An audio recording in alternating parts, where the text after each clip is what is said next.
If we look at a graph of video games and their taste over time, it looks something like this. The modern gamer just doesn't understand how delicious they used to be. Taste is shaped by so many factors. Friends, siblings, pop culture, whatever you got for your birthday. My parents didn't want us to have a home console until wireless existed, and they also refused to let us play on anything remotely violent, so we started out with a Wii. My only exposure to non-Nintendo games was at my friend's house, playing Halo on their older brother's Xbox. At that age, your exposure is completely determined by what's given to you. A child has almost no autonomy over the TV or the console. They simply lack the dexterity and funds to change the channel or to buy Left 4 Dead. Time period and availability also matter. Back in the early days of the video game industry, there weren't many options. Before home consoles gave people a say in what they played, arcade goers were entirely at the mercy of whichever games the owners decided to install. They had less freedom to choose what to play than when the first consoles hit store shelves. But this was basically false hope. The Atari 2600 boasted over 500 titles, sure, but a good third of these were basically the same action game with colorful rectangles just repurposed a bit. It wasn't until hardware improved, allowing more visible pixels on the screen, that people got to experience obvious differences between games. A kid growing up just 5 years later, during the NES era, would have enjoyed a much larger library on console and PC. Educational games, forced upon kids in computer labs throughout the mid-80s, also helped shape people's taste. Being forced to play Number Munchers or The Oregon Trail can forever alter one's expectations of RPGs and puzzle games. On the other hand, buying your kid Donkey Kong Jr. Math basically guarantees they'll hate anything to do with learning for the rest of their lives. But we were now entering a new era, where kids no longer had to color in a physical coloring book. They could now color a dinosaur on Color a Dinosaur right on their TV screen. The possibilities were basically endless. The 90s were even better for anyone figuring out their gaming preferences. More competition meant more avenues for self-expression. A kid might have loved Mario in 1987 and thought that that was the pinnacle of gaming. But by the early 90s, they could play CyberCop on the Sega Genesis and actually shoot people in the first person. Once Nintendo lost its throne in the late 90s and computer graphics took a massive leap forwards, the world of options for teens and young adults expanded tenfold. But with new freedom came fragmentation. Companies targeted specific demographics, while Nintendo crusaded against violent content. Xbox families, Nintendo families, and PlayStation families became a real thing.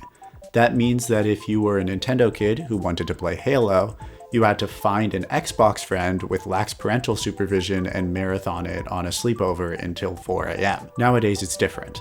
Consoles no longer rule the field like they once did. Mobile and PC gaming have largely taken over. I grew up on local multiplayer console games, so I'm not really tempted by MMOs or shooters. But you know what else is more accessible today than ever before? Indie games. Now, anyone with an idea can self-publish on Steam or itch.io for the whole world to enjoy. Once I discovered the realm of indie titles, my personal taste exploded. I could experience how fish is made. I could drive an American truck. I could even take a short hike.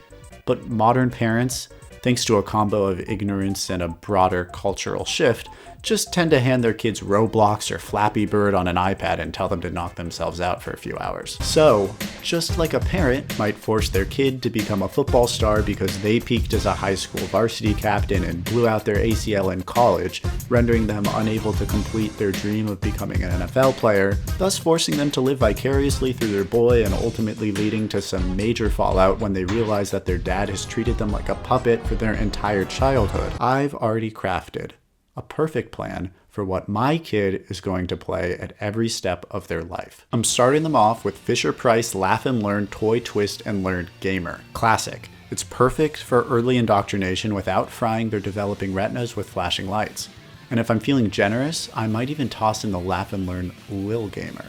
At age 3, I'll chain them to Mavis Beacon Teaches Typing for 3 hours a day so that their dexterity is on point, paired with Carmen Sandiego for a solid head start on world history. By 5 or 6, I'll spring the real classics on them. Super Metroid, Mario Galaxy, Red Dead 2, maybe even Wind Waker HD, probably the easiest 3D Zelda, even if their tiny brain can't fully handle how to solve a puzzle. After that, I'll move on to some of the deep stuff. They can handle it by the time they're 10 or 11. I'm talking The Witness, Heavy Rain, Gone Home, and then, when they turn 13, maybe they'll get to play Temple Run as a bar or bat mitzvah gift. After that, it's out of my hands. Godspeed. No matter how much we try to plan and control someone else's gaming preferences, in the end, taste is a chaotic tapestry, woven from culture, technology, and the unstoppable flow of time. You can't keep your kid away from Roblox forever, and you can't hold back the Fortnite tidal wave. But hey, at least we can say we tried. In the meantime, get out there and lick your Switch cartridge. Let's remember what real gaming tastes like. Thank you for watching. I hope you enjoyed, and if you're a real gamer and you have real gamer taste, then don't forget to like the video and also subscribe to the video and also comment your top 5 favorite flavors of video games. Mine are probably umami, sweet, sour, and then salty, and then bitter's last. I don't like bitter very much. Anyways, I'll see you guys next week, making these weekly, back on schedule, and yeah, bye-bye.